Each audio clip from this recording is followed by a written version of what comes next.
పవన్ కళ్యాణ్ గారు నేను చేసిన వ్యాఖ్యలకి ఈరోజు కేటీఆర్ గారు కౌంటర్ ఇవ్వడం జరిగింది. మరి దీన్ని ఎలా చూస్తున్నారు మీరు?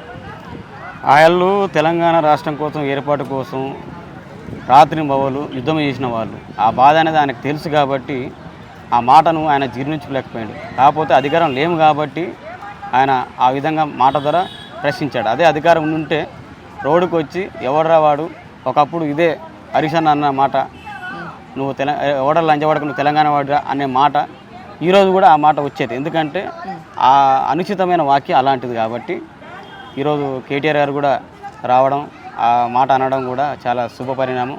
రాబోయే రోజుల్లో కూడా ఇదొక మాట కూడా సాయంగా ప్రభుత్వం ఏర్పాటయ్యే అవకాశం కూడా ఉంటుంది.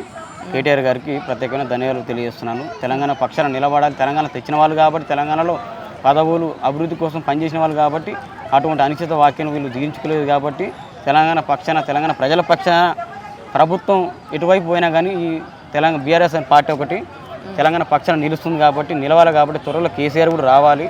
ఆయన రాకతో ఆయన ఒక పిలిపిస్తే ఈ రాష్ట్రం మొత్తం ఎవడైతే ఇది ఇటువంటి అనిశ్చిత మాటలు మాట్లాడు చిన్న చితక పూట గతిలేనుడు కూడా తెలంగాణ అనగా పేరు రాగానే ఏది పడితే అది మాట్లాడే ఈ అవలేగాళ్ళంతా తయారైపోయారు, పాలతగాళ్ళంతా. అలా ఏదో ఒక రోజున పలిగే రోజు వస్తుంది. అందరిని దృష్టిలో పెట్టుకుంటారు, అందరు చూస్తూనే ఉంటారు. అక్కడ కూడా ఎవడెవడ ఏందని మొత్తం రాసుకుంటారు, చేసుకుంటారు, చూస్తూనే ఉంటారు. రాబోయే రోజులు వీళ్ళకి మాత్రం ఖచ్చితంగా ఉంటుంది. అంటే తెలంగాణకి ఓజీ అని అంటే కేసీఆర్ గారు అనేసి కేటీఆర్ గారు చెప్పడం జరిగింది. మరి నిజంగానే కేసీఆర్ గారు ఓజీయేనా?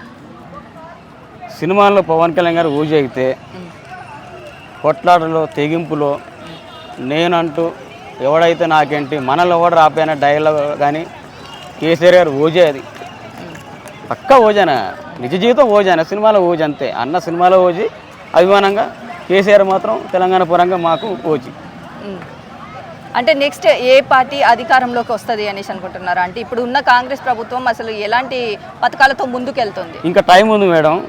వీళ్ళు కొన్ని పథకాలు కూడా ఈ మధ్య ఇస్తామని ఆలోచన ఉన్నారంట. అవి పూర్తి స్థాయిలో ఇస్తాం మాత్రం ఇది ఇందిరా మిల్లులు కానీ, ఇప్పుడు 2005లో మహిళా శక్తి అది కానీ, ఇప్పుడు ఇంకో 2-3 పథకాలు ఉన్నాయి. అవి ఖచ్చితంగా వీళ్ళు అమలు చేస్తే మాత్రం ప్రభుత్వం ఏమైనా ఒక కొలిక్కి వచ్చి నిలబడే అవకాశం ఉంటుంది. ఈ ఉన్న పథకాల్లో కూడా వీళ్ళు నిర్లక్ష్యం చేశారనుకో ఇక ప్రభుత్వం ఖచ్చితంగా తర్వాత పడిపోయే పరిస్థితి ఉంది. అంటే ఇప్పటివరకు రేవంత్ సర్కారు ఉద్యోగాలు అనేది రిలీజ్ చేసినాం అనేసి చెప్తుంది. నిజంగానే వచ్చాయా ఉద్యోగాలు అనేవి? నిరుద్యోగులు ఇప్పటికి కూడా కొట్లాడుతూనే ఉన్నారు. ఆ నిరుద్యోగులు కూడా, ఉద్యమకారులు కూడా ఆ ఉద్యోగాల కోసమే వీళ్ళు ఇన్నేళ్ల పాటు తెలంగాణ ప్రభుత్వంలో కొంత మేరకు ఏదో వచ్చి ఇచ్చినట్టు అయిపోయింది. కనీసం ఇప్పుడు వీళ్ళు ప్రభుత్వం ఏర్పాటు కోసమైనా వీళ్ళు ఏం చేసినంటే వీళ్ళు ఒక పథకంలో వీళ్ళు చేర్చిరన్నమాట. ఉద్యమకారులకు విద్యార్థులకు ఉద్యోగాలు ఇస్తామని. అది ఇంతవరకు నెరవేర్చలేదు. మరి ఈ 2వ తారీఖున కనీసం ఏదైనా అనౌన్స్ చేస్తారంటే అది కూడా లేదు. మరి అది ఎంతవరకు నిర్లక్ష్యపూర్వకంగా విద్యార్థులను వీళ్ళని చేస్తారో తెలియదు. మరి అది ఖచ్చితంగా మాత్రం నిర్లక్ష్యం చేస్తే మాత్రం ప్రభుత్వం నిర్లక్ష్యం పడిపోయే పరిస్థితి ఉంటుంది. ఓకే.